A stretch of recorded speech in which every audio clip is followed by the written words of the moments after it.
Roots மக்களுக்கு வணக்கம். இன்னைக்கு நம்மளோட ஷோல எதை பத்தி பேச போறோம் அப்படின்னா, ஒட்டுமொத்த தமிழ் சினிமாவே பேசக்கூடிய ஒரே ஒரு விஷயம் என்ன அப்படின்னா, சூப்பர் ஸ்டார் அவர்களுக்கு எப்போ 50வது ஆண்டு செலிப்ரேஷன் நடக்க போகுது, எப்ப நாம அவரை கொண்டாட போறோம், அந்த விழா யாரு நடத்த போறாங்க, எப்ப நடத்த போறாங்க, எப்படி நடக்கும் அப்படின்ற ஒரு எக்ஸைட்மெண்ட் எல்லா நடிகர் நடிகைகளுக்குள்ளயுமே இருக்கு அப்படின்னு சொல்லலாம். நடிகர் நடிகைகளை தாண்டி சூப்பர் ஸ்டாரோட ரசிகர்களுக்கு மிகப்பெரிய அளவுல அந்த ஒரு ஆர்வம் இருக்கு. சோ அத பத்தி இப்ப வந்து பாத்தீங்கன்னா ரீசெண்டா நடந்த ஒரு இன்டர்வியூல நடிகர் சங்க தலைவர் விஷால் கிட்ட கேட்டிருக்காங்க. விஷால் வந்து இதுக்கு என்ன பதில் சொல்லியிருக்காரு அப்படின்னா, ஆக்சுவலி பாத்தீங்கன்னா அவர் ஆல்ரெடி அந்த பில்டிங் கட்டக்கூடிய ஒரு ஒர்க்ல ரொம்ப பிஸியா இருந்துட்டு இருக்காரு. அவர் கல்யாணத்தையே தள்ளி வச்சுட்டாரு இந்த பில்டிங் வந்து ஒர்க் பினிஷ் ஆகாததால.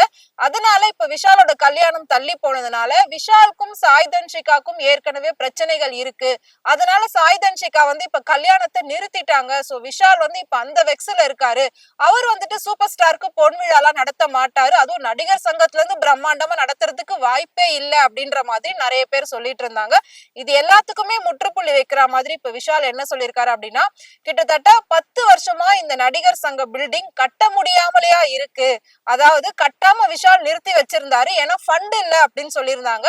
ஒவ்வொரு நடிகர்கள் நடிகைகளும் கோடி கணக்குல சம்பளம் வாங்குறாங்க. ஒரு பில்டிங் கட்டவா அவங்களுக்கு ஃபண்ட் இல்ல. அப்ப இந்த பணத்தெல்லாம் என்ன பண்ணிருந்தாங்க அப்படின்ற மாதிரி எல்லாரும் கேள்விகள் கேட்டுட்டு இருந்தாங்க. அது எல்லாத்துக்குமே விளக்கம் கொடுக்குற மாதிரி விஷால் வந்து இப்ப பதில் சொல்லியிருக்காரு. கூடிய சீக்கிரம் இந்த பில்டிங் வந்து முடிய போகுது. நான் ஏற்கனவே ஆகஸ்ட் மாசம் முடிஞ்சிரும் அப்படின்னு சொல்லியிருந்தேன். ஆகஸ்ட் 29 கல்யாணம் நடக்கும் அப்படின்னு சொல்லியிருந்தேன். பட் எதிர்பாராத விதமா அது எல்லாமே தள்ளி போயிடுச்சு. என் கல்யாண டேட்டே அதனாலதான் நான் தள்ளி வச்சிருக்கேன். ஏற்கனவே ரசிகர்கள்லாம் ஒரு நாள் 2 நாள் இல்லைங்க, பல வருஷமா விஷாலுக்கு எப்ப கல்யாணம் விஷாலுக்கு எப்ப கல்யாணம்னு கேட்டுட்டு இருக்காங்க. அதையும் நான் தள்ளி வச்சுட்டு முழுக்க முழுக்க இப்போ அந்த பில்டிங் வந்து எனக்கு கட்டி முடிக்கணும்.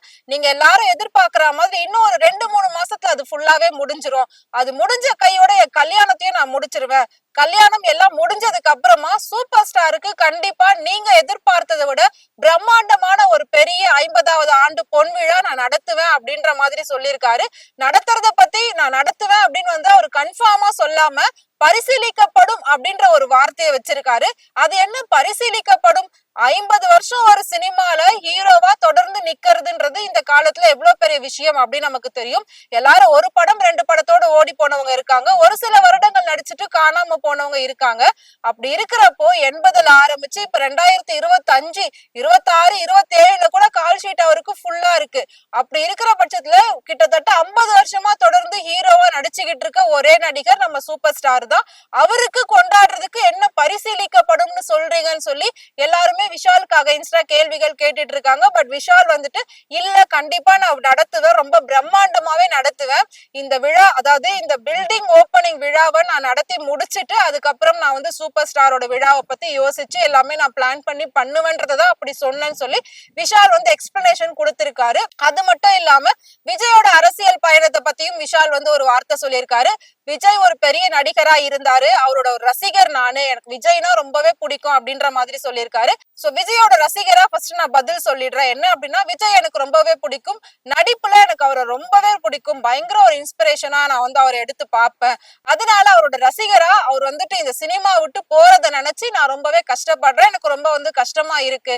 ஏன்னா கண்டிப்பா வருஷத்துக்கு ஒரு படமாவது அவர் கொடுக்கணும் அப்படின்னு நான் வந்து யோசிக்கிறேன். பட் அவர் வந்து அதுக்கு முற்றுப்புள்ளி வச்சுட்டாரு. சோ விஜயோட ஆடியோ லான்ச்ல கண்டிப்பா நான் கலந்துக்குவேன். பட் அரசியல் பயணம் குறிச்சு கேள்வி கேட்கும் போது அதுக்கு வந்து ஒரு பெரிய கட்ஸ் வேணும். கிட்டத்தட்ட கோடிகள்ல சம்பளம் வாங்கிட்டு அது வேண்டாம், எனக்கு அரசியல் வாழ்க்கை தான் வேணும், மக்கள் பணி நான் செய்ய போறேன்னு சொல்லி அவர் வந்து ரொம்ப தைரியமான ஒரு முடிவை எடுத்திருக்காரு. சோ அதுக்கும் என்னுடைய வாழ்த்துக்கள். சினிமால எப்படி வெற்றி பெற்று வந்தாரோ அதே மாதிரி அரசியலையும் அவர் வந்து வெற்றி பெறணும் அப்படின்னு சொல்லி விஷால் வாழ்த்திருக்காரு. சோ எல்லாருமே விஷால் எது பேசினாலும் அது ஒரு கான்ட்ரவர்சியா எல்லாரும் கொண்டு போறது, அவரை பத்தி எல்லாமே நெகட்டிவா பேசுறது, அவர் பாசிட்டிவா சொன்னாலும் அதை நெகட்டிவா போர்ட்ரேட் பண்றது, இந்த மாதிரி எல்லாம் தான் பண்ணிட்டு இருக்காங்க. கூடிய சீக்கிரம் எல்லா விஷயமும் நாங்க பாசிட்டிவா தாங்க பண்ணிட்டு இருக்கோம், நீங்க அதை பாசிட்டிவா பாருங்க அப்படின்ற மாதிரி அவர் சொல்லியிருக்காரு. எல்லாரும் எதிர்பார்த்த மாதிரி, முக்கியமா சூப்பர் ஸ்டார் ரசிகர்கள் எதிர்பார்த்த மாதிரி சூப்பர் ஸ்டாருக்கு 50வது ஆண்டு பொன் விழா ரொம்ப ரொம்ப பிரம்மாண்டமா நடக்க போகுது.